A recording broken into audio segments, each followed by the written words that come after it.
The Law of Success. Lesson 7. Enthusiasm. You can do it if you believe you can. Enthusiasm is a state of mind that inspires and arouses one to put action into the task at hand. It does more than this. It is contagious and vitally affects not only the enthusiast, but all with whom he comes in contact. Enthusiasm bears the same relationship to a human being that steam does to the locomotive. It is the vital moving force that impels action. The greatest leaders of men are those who know how to inspire enthusiasm in their followers. Enthusiasm is the most important factor entering into salesmanship. It is, by far, the most vital factor that enters into public speaking. If you wish to understand the difference between a man who is enthusiastic and one who is not, compare Billy Sunday with the average man of his profession. The finest sermon ever delivered would fall upon deaf ears if it were not backed with enthusiasm by the speaker. How enthusiasm will affect you: mix enthusiasm with your work, and it will not seem hard or monotonous. Enthusiasm will so energize your entire body that you can get along with less than half the usual amount of sleep, and at the same time it will enable you to perform from 2 to 3 times as much work as you usually perform in a given period, without fatigue. For many years I have done most of my writing at night. One night, while I was enthusiastically at work over my typewriter, I looked out of the window of my study, just across the square from the Metropolitan Tower, in New York City, and saw what seemed to be the most peculiar reflection of the moon on the tower. It was of a silvery gray shade, such as I had never seen before. Upon closer inspection I found that the reflection was that of the early morning sun, and not that of the moon. It was daylight. I had been at work all night, but I was so engrossed in my work that the night had passed as though it were but an hour. I worked at my task all that day, and all the following night without stopping, except for a small amount of light food. 2 nights and 1 day without sleep, and with but little food, without the slightest evidence of fatigue, would not have been possible had I not kept my body energized with enthusiasm over the work at hand. Enthusiasm is not merely a figure of speech. It is a vital force that you can harness and use with profit. Without it, you would resemble an electric battery without electricity. Enthusiasm is the vital force with which you recharge your body and develop a dynamic personality. Some people are blessed with natural enthusiasm, while others must acquire it. The procedure through which it may be developed is simple. It begins by the doing of the work or rendering of the service which one likes best.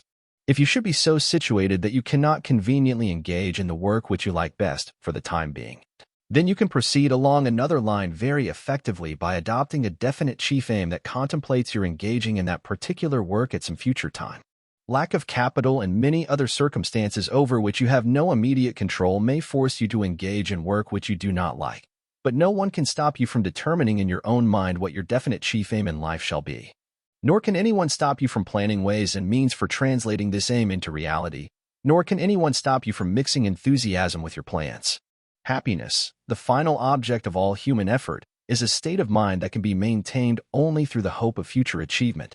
Happiness lies always in the future and never in the past. The happy person is the one who dreams of heights of achievement that are yet unattained. The home you intend to own, the money you intend to earn and place in the bank, the trip you intend to take when you can afford it, the position in life you intend to fill when you have prepared yourself, and the preparation itself, these are the things that produce happiness. Likewise, these are the materials out of which your definite chief aim is formed. These are the things over which you may become enthusiastic, no matter what your present station in life may be. More than 20 years ago, I became enthusiastic over an idea. When the idea first took form in my mind, I was unprepared to take even the first step toward its transformation into reality. But I nursed it in my mind. I became enthusiastic over it as I looked ahead, in my imagination, and saw the time when I would be prepared to make it a reality. The idea was this. I wanted to become the editor of a magazine, based upon the golden rule, through which I could inspire people to keep up courage and deal with one another squarely. Finally, my chance came. And, on Armistice Day, 1918, I wrote the first editorial for what was to become the material realization of a hope that had lain dormant in my mind for nearly a score of years. With enthusiasm, I poured into that editorial the emotions which I had been developing in my heart over a period of more than 20 years. My dream had come true. My editorship of a national magazine had become a reality. As I have stated, this editorial was written with enthusiasm. I took it to a man of my acquaintance, and with enthusiasm I read it to him. The editorial ended in these words: "At last my 20-year-old dream is about to come true. It takes money, and a lot of it, to publish a national magazine, and I haven't the slightest idea where I am going to get this essential factor, but this is worrying me not at all because/no, I'm going to get it somewhere. As I wrote those lines, I mixed enthusiasm and faith with them. I had hardly finished reading this editorial when the man to whom I read it, the first and only person to whom I had shown it, said, "I can tell you where you are going to get the money, for I am going to supply it." And he did. Yes, enthusiasm is a vital force, so vital, in fact, that no man who has it highly developed can begin even to approximate his power of achievement. Before passing to the next step in this lesson, I wish to repeat and emphasize the fact that you may develop enthusiasm over your definite chief aim in life, no matter whether you are in position to achieve that purpose at this time or not. You may be a long way from realization of your definite chief aim, but if you will kindle the fire of enthusiasm in your heart and keep it burning, before very long the obstacles that now stand in the way of your attainment of that purpose will melt away as if by the force of magic, and you will find yourself in possession of power that you did not know you possessed. How your enthusiasm will affect others. We come, now, to the discussion of one of the most important subjects of this reading course, namely, suggestion. In the preceding lessons, we have discussed the subject of autosuggestion, which is self-suggestion. You saw, in Lesson 3, what an important part autosuggestion played. Suggestion is the principle through which your words and your acts and even your state of mind influence others. That you may comprehend the far-reaching power of suggestion, let me refer to the introductory lesson, in which the principle of telepathy is described. If you now understand and accept the principle of telepathy, the communication of thought from one mind to another without the aid of signs, symbols, or sounds, as a reality, you of course understand why enthusiasm is contagious, and why it influences all within its radius. When your own mind is vibrating at a high rate, because it has been stimulated with enthusiasm, that vibration registers in the minds of all within its radius, and especially in the minds of those with whom you come in close contact. When a public speaker senses the feeling that his audience is en rapport with him, he merely recognizes the fact that his own enthusiasm has influenced the minds of his listeners until their minds are vibrating in harmony with his own. When the salesman senses the fact that the psychological moment for closing a sale has arrived, he merely feels the effect of his own enthusiasm as it influences the mind of his prospective buyer and places that mind en rapport in harmony with his own. The subject of suggestion constitutes so vitally an important part of this lesson and of this entire course that I will now proceed to describe the three mediums through which it usually operates, namely, what you say, what you do, and what you think. When you are enthusiastic over the goods you are selling or the services you are offering or the speech you are delivering, your state of mind becomes obvious to all who hear you by the tone of your voice. Whether you have ever thought of it in this way or not, it is the tone in which you make a statement, more than it is the statement itself, that carries conviction or fails to convince.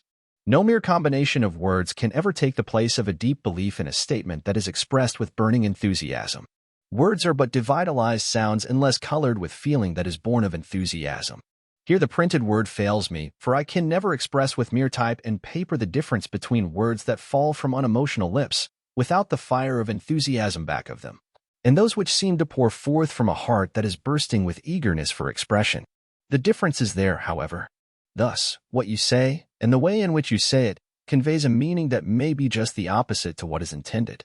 This accounts for many a failure by the salesman who presents his arguments in words which seem logical enough, but lack the coloring that can come only from enthusiasm that is born of sincerity and belief in the goods he is trying to sell. His words said one thing, but the tone of his voice suggested something entirely different. Therefore, no sale was made. That which you say is an important factor in the operation of the principle of suggestion, but not nearly so important as that which you do. Your acts will count for more than your words, and woe unto you if the two fail to harmonize. If a man preach the golden rule as a sound rule of conduct, his words will fall upon deaf ears if he does not practice that which he preaches. The most effective sermon that any man can preach on the soundness of the golden rule is that which he preaches, by suggestion, when he applies this rule in his relationships with his fellow men.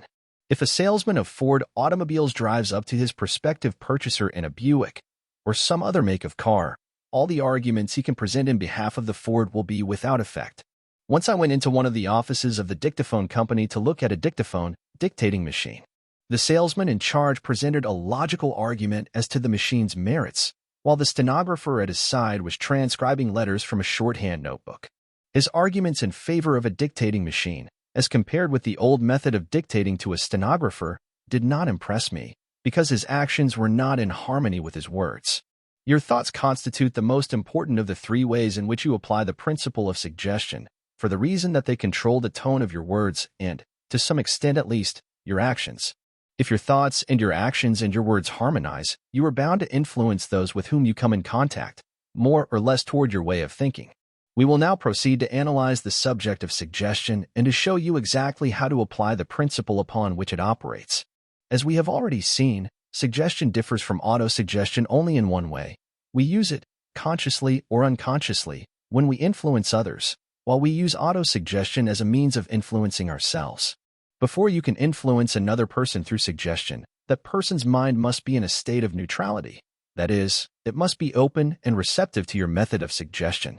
Right here is where most salesmen fail. They try to make a sale before the mind of the prospective buyer has been rendered receptive or neutralized.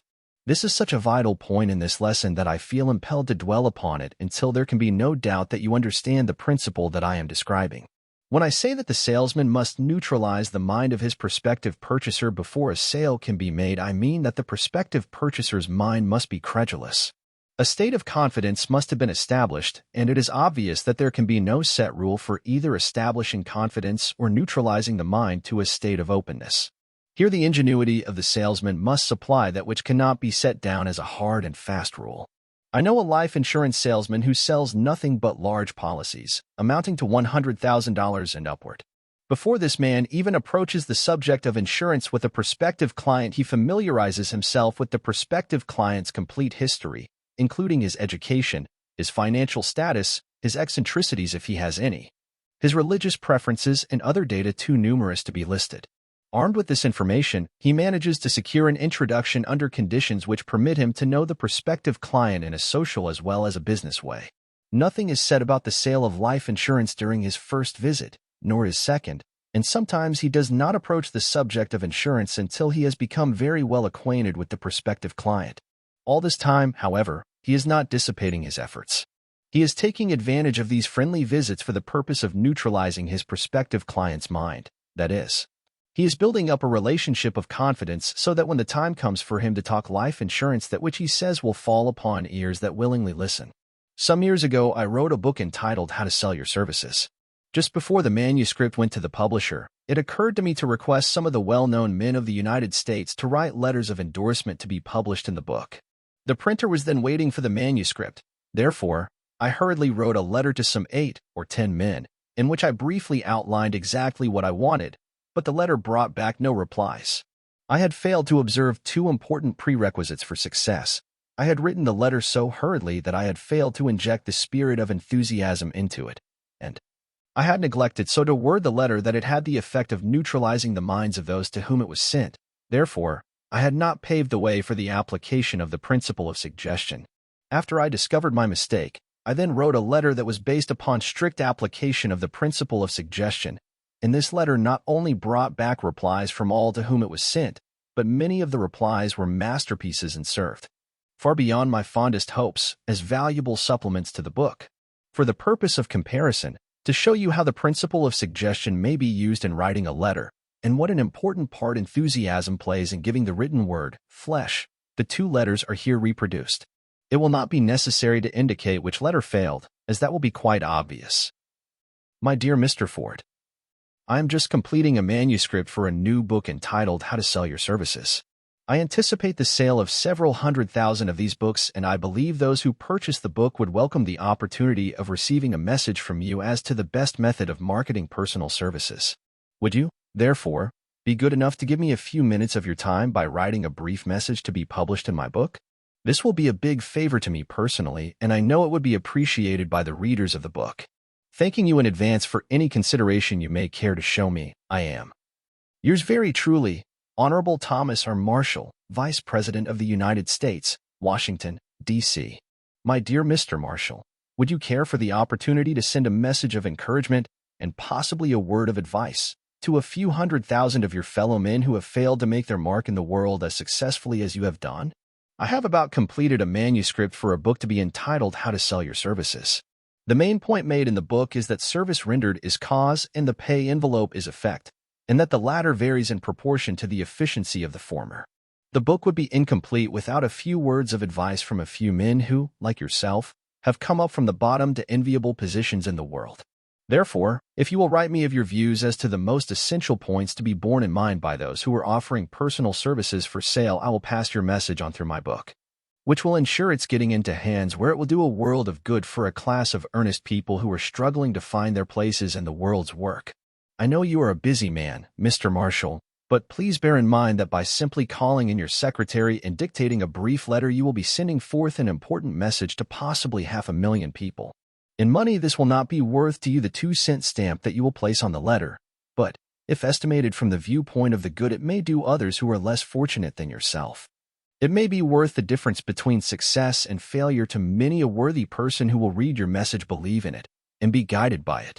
Very cordially yours. Now, let us analyze the 2 letters and find out why one failed in its mission while the other succeeded. This analysis should start with one of the most important fundamentals of salesmanship, namely motive. In the first letter, it is obvious that the motive is entirely one of self-interest. The letter states exactly what is wanted, but the wording of it leaves a doubt as to why the request is made or whom it is intended to benefit. Study the sentence in the second paragraph. This will be a big favor to me personally, etc. Now, it may seem to be a peculiar trait, but the truth is that most people will not grant favors just to please others.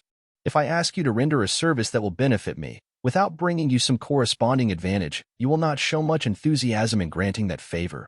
You may refuse altogether if you have a plausible excuse for refusing. But if I ask you to render a service that will benefit a third person, even though the service must be rendered through me, and if that service is of such a nature that it is likely to reflect credit on you, the chances are that you will render the service willingly. We see this psychology demonstrated by the man who pitches a dime to the beggar on the street, or perhaps refuses even the dime, but willingly hands over $100 or $1,000 to the charity worker who is begging in the name of others. But the most damaging suggestion of all is contained in the last and most important paragraph of the letter, thanking you in advance for any consideration you may care to show me. This sentence strongly suggests that the writer of the letter anticipates a refusal of his request. It clearly indicates lack of enthusiasm. It paves the way for a refusal of the request. There is not one single word in the entire letter that places in the mind of a man to whom it is sent a satisfactory reason why he should comply with the request. On the other hand, he can clearly see that the object of the letter is to secure from him a letter of endorsement that will help sell the book. The most important selling argument, in fact, the only selling argument available in connection with this request, has been lost because it was not brought out and established as the real motive for making the request. This argument was but faintly mentioned in the sentence. I believe those who purchase the book would welcome the opportunity of receiving a message from you as to the best method of marketing personal services. The opening paragraph of the letter violates an important fundamental of salesmanship because it clearly suggests that the object of the letter is to gain some advantage for its writer, and does not even hint at any corresponding advantage that may accrue to the person to whom it is sent. Instead of neutralizing the mind of the recipient of the letter, as it should do, it has just the opposite effect. It causes him to close his mind against all argument that follows. It puts him in a frame of mind that makes it easy for him to say no. It reminds me of a salesman, or perhaps I should say, a man who wanted to be a salesman, who once approached me for the purpose of selling me a subscription to the Saturday Evening Post. As he held a copy of the magazine in front of me, he suggested the answer I should make by this question. You wouldn't subscribe for the Post to help me out, would you? Of course I said no. He had made it easy for me to say no. There was no enthusiasm back of his words, and gloom and discouragement were written all over his face. He needed the commission he would have made on my subscription had I purchased, no doubt about that, but he suggested nothing that appealed to my self-interest motive. Therefore, he lost a sale. But the loss of this one sale was not the sad part of his misfortune. The sad part was that this same attitude was causing him to lose all other sales which he might have made had he changed his approach. 20. A few weeks later, another subscription agent approached me. She was selling a combination of 6 magazines, one of which was the Saturday Evening Post, but how different was her approach? She glanced at my library table, on which she saw several magazines, then at my bookshelves, and exclaimed with enthusiasm, "Oh, I see you are a lover of books and magazines." I proudly pleaded guilty to the charge. Observe the word proudly, for it has an important bearing on this incident. I laid down the manuscript that I was reading when this saleswoman came in, for I can see that she was a woman of intelligence. Just how I came to see this I will leave to your imagination. The important point is that I laid down the manuscript and actually felt myself wanting to hear what she had to say. With the aid of 11 words, plus a pleasant smile, plus a tone of genuine enthusiasm, she had neutralized my mind sufficiently to make me want to hear her. She had performed her most difficult task with those few words, because I had made up my mind when she was announced that I would keep my manuscript in my hands and thereby convey to her mind, as politely as I could, the fact that I was busy and did not wish to be detained. Being a student of salesmanship and of suggestion, I carefully watched to see what her next move would be. She had a bundle of magazines under her arm, and I expected she would unroll it and begin to urge me to purchase, but she didn't. You will recall that I said she was selling a combination of 6 magazines, not merely trying to sell them. She walked over to my bookshelves, pulled out a copy of Emerson's essays, and for the next 10 minutes she talked about Emerson's essay on compensation so interestingly that I lost sight of the roll of magazines that she carried. She was neutralizing my mind some more. Incidentally, she gave me a sufficient number of new ideas about Emerson's works to provide material for an excellent editorial. Then she asked me which magazines I received regularly, and after I told her, she smiled as she began to unroll her bundle of magazines and laid them on the table in front of me. She analyzed her magazines one by one and explained just why I should have each of them. The Saturday Evening Post would bring me the cleanest fiction. Literary Digest would bring me the news of the world in condensed form, such as a busy man like myself would demand. The American Magazine would bring me the latest biographies of the men who were leading in business and industry, and so on, until she had covered the entire list. But I was not responding to her argument as freely as she thought I should have, so she slipped me this gentle suggestion: a man of your position is bound to be well informed, and, if he isn't, it will show up in his own work. She spoke the truth. Her remark was both a compliment and a gentle reprimand. She made me feel somewhat sheepish because she had taken inventory of my reading matter, and 6 of the leading magazines were not on my list. The 6 that she was selling. Then I began to slip by asking her how much the 6 magazines would cost. She put on the finishing touches of a well-presented sales talk by this tactful reply: the cost? Why, the cost of the entire number is less than you receive for a single page of the typewritten manuscript that you had in your hands when I came in. Again, she spoke the truth. And how did she happen to guess so well what I was getting for my manuscript? The answer is, she didn't guess, she knew. She made it a part of her business to draw me out tactfully as to the nature of my work, which in no way made me angry. She became so deeply interested in the manuscript which I had laid down when she came in, that she actually induced me to talk about it. I am no saying, of course, that this required any great amount of skill or coaxing, for have I not said that it was my manuscript? In my remarks about that manuscript, I suspect I admitted that I was receiving $250 for the 15 pages. Yes, I am sure I was careless enough to admit that I was being well paid for my work. Perhaps she induced me to make the admission. At any rate, the information was valuable to her, and she made effective use of it at the psychological moment. For all I know, it was a part of her plan to observe carefully all that she saw and heard, with the object of finding out just what my weaknesses were and what I was most interested in discussing. Some salesmen take the time to do this, some do not. She was one of those who did.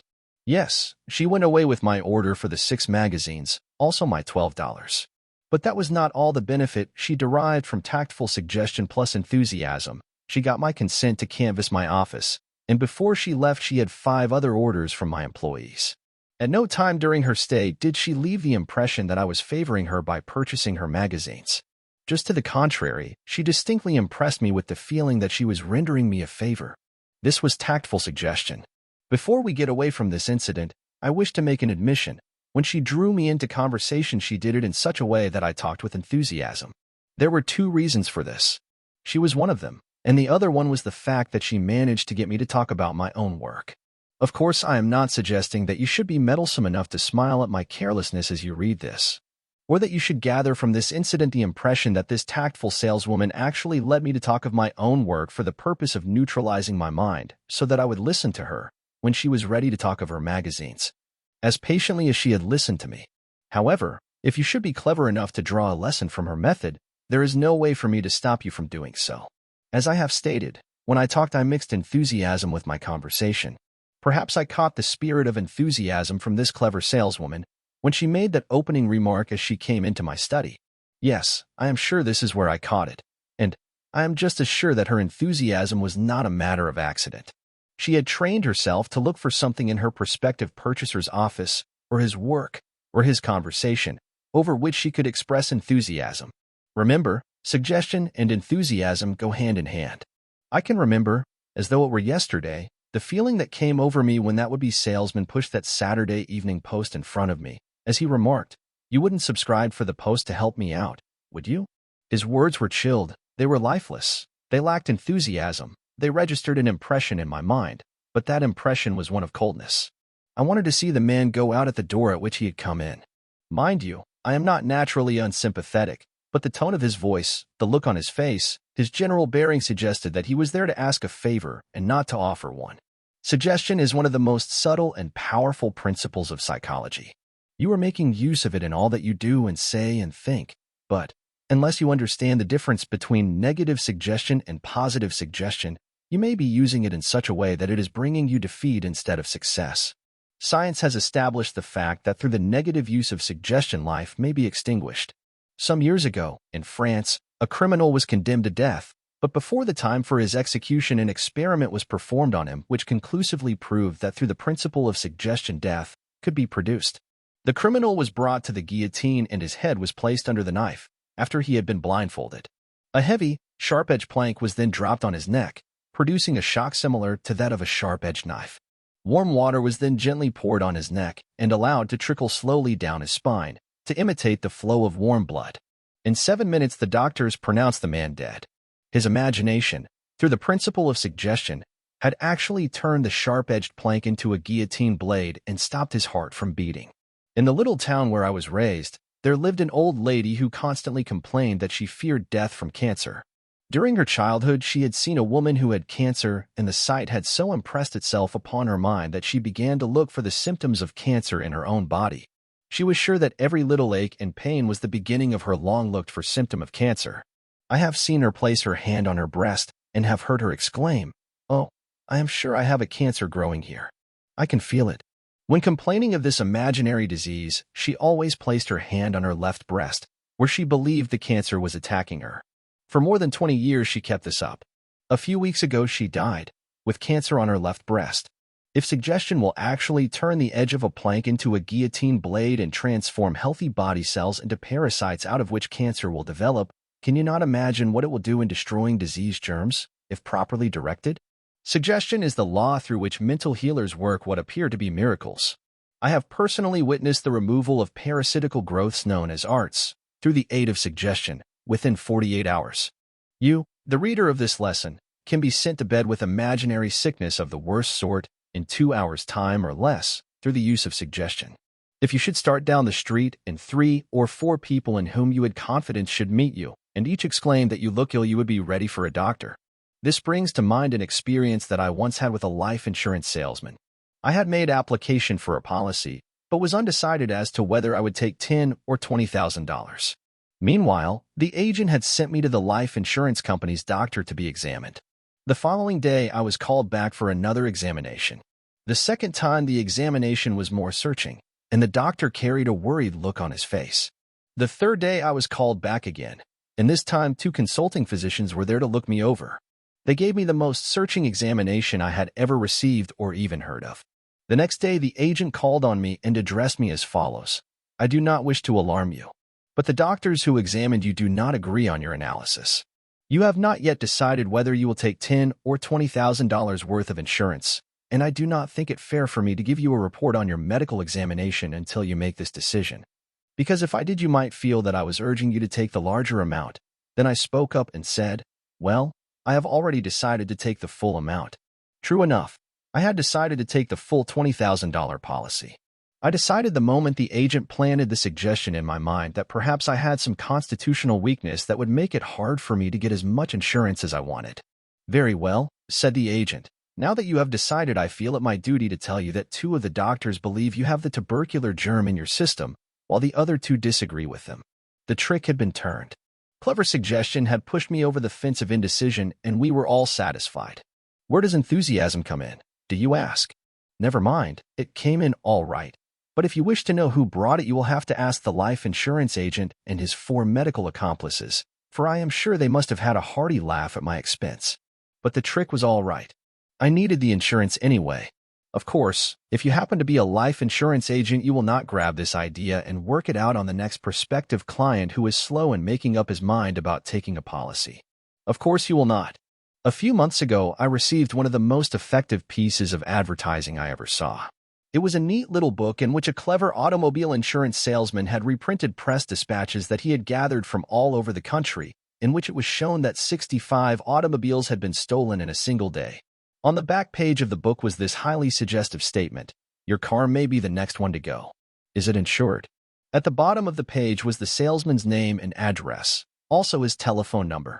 Before I had finished reading the first 2 pages of the book, I called the salesman on the telephone and made inquiry about rates. He came right over to see me, and you know the remainder of the story. Go back, now, to the 2 letters and let us analyze the second one, which brought the desired replies from all to whom it was sent. Study carefully the first paragraph, and you will observe that it asks a question which can be answered in but one way. Compare this opening paragraph with that of the first letter by asking yourself which of the 2 would have impressed you most favorably. This paragraph is worded as it is for a twofold purpose. First, it is intended to serve the purpose of neutralizing the mind of the reader, so he will read the remainder of the letter in an open-minded attitude. And, second, it asks a question which can be answered in but one way, for the purpose of committing the reader to a viewpoint which harmonizes with the nature of the service that he is to be requested to render in subsequent paragraphs of the letter. In the second lesson of this course, you observe that Andrew Carnegie refused to answer my question when I asked him to what he attributed to success, until he had asked me to define the word success. He did this to avoid misunderstanding. The first paragraph of the letter we are analyzing is so worded that it states the object of the letter and at the same time practically forces the reader to accept that object as being sound and reasonable.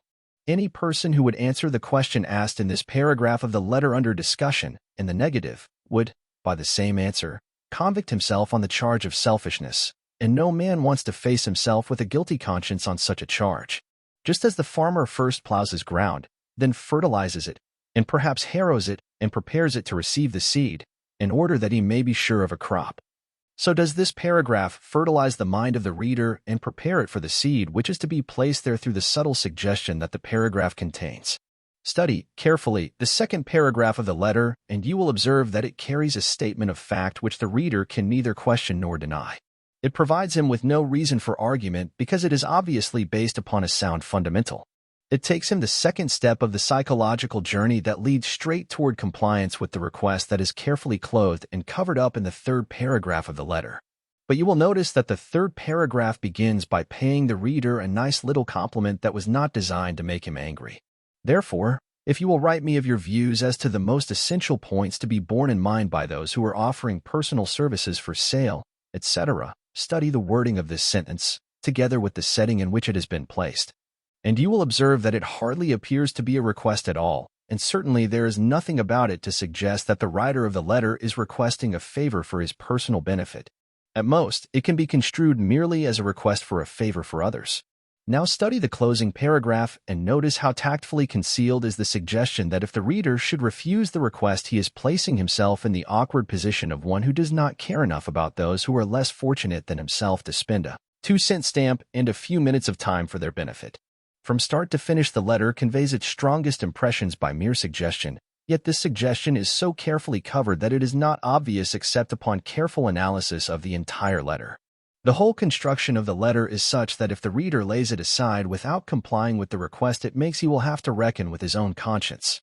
This effect is intensified by the last sentence of the last paragraph, and especially by the last 13 words of that sentence, who will read your message, believe in it, and be guided by it.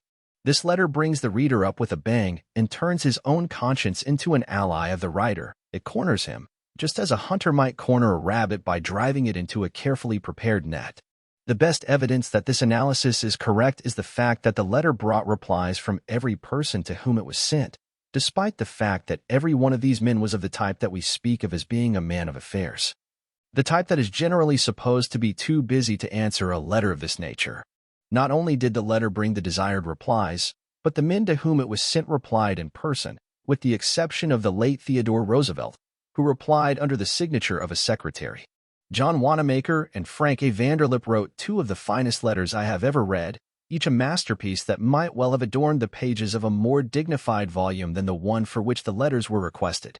Andrew Carnegie also wrote a letter that was well worth consideration by all who have personal services for sale. William Jennings Bryan wrote a fine letter, as did, also, the late Lord Northcliffe. None of these men wrote merely to please me, for I was unknown to all of them, with the exception of 4. They did not write to please me. They wrote to please themselves and to render a worthy service. Perhaps the wording of the letter had something to do with this, but, as to that, I make no point other than to state that all of these men whom I have mentioned, and most others of their type, are generally the most willing men to render service for others when they are properly approached.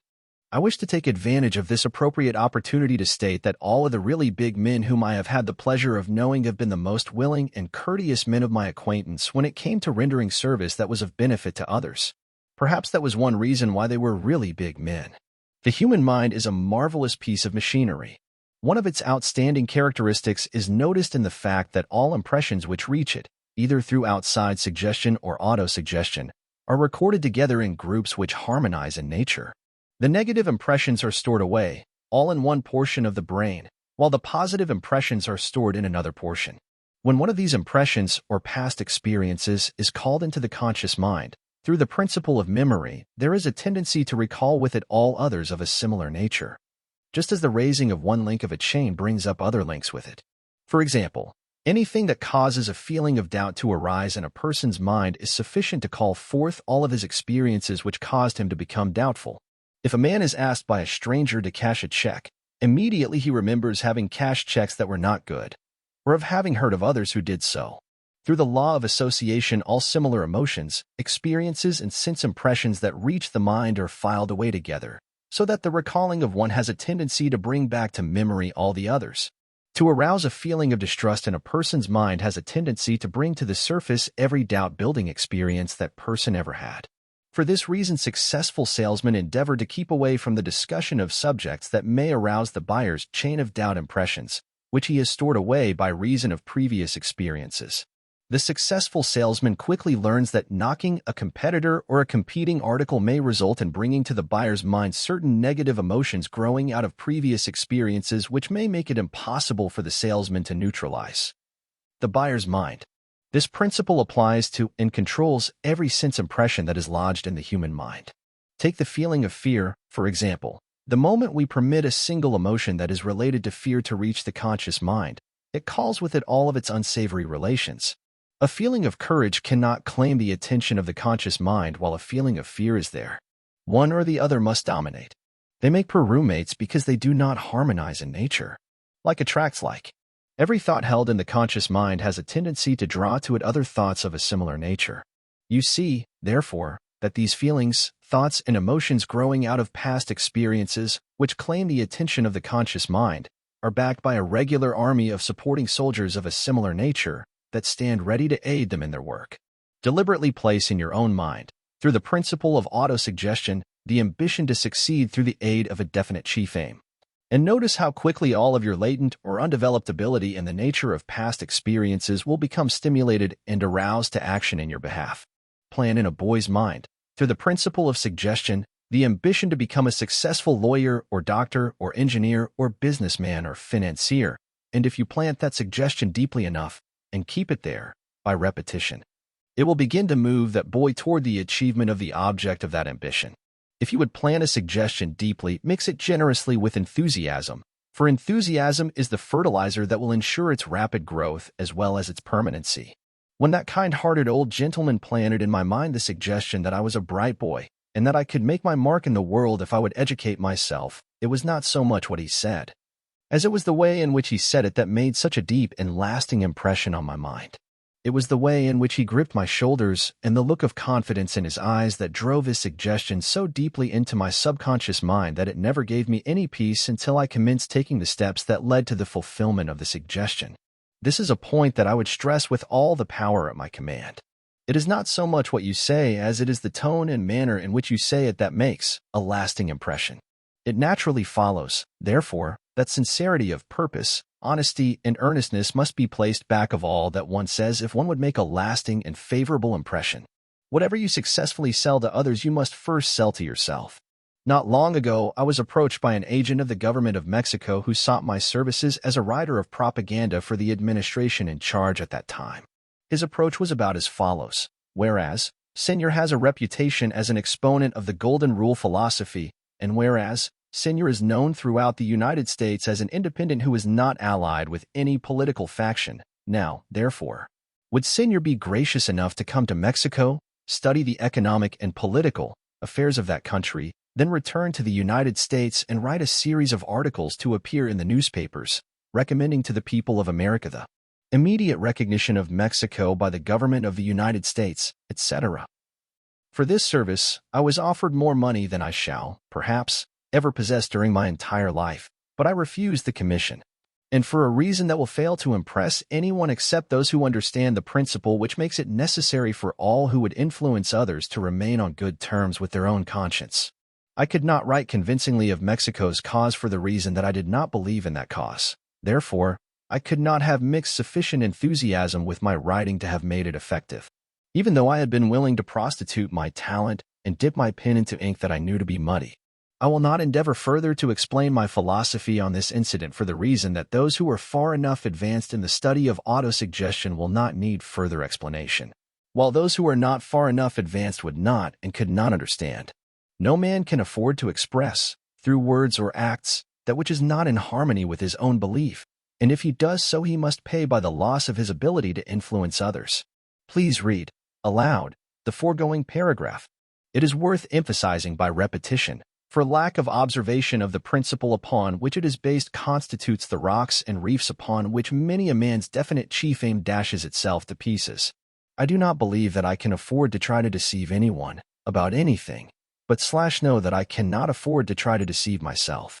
To do so would destroy the power of my pen and render my words ineffective. It is only when I write with the fire of enthusiasm burning in my heart that my writing impresses others favorably, and it is only when I speak from a heart that is bursting with belief in my message that I can move my audience to accept that message.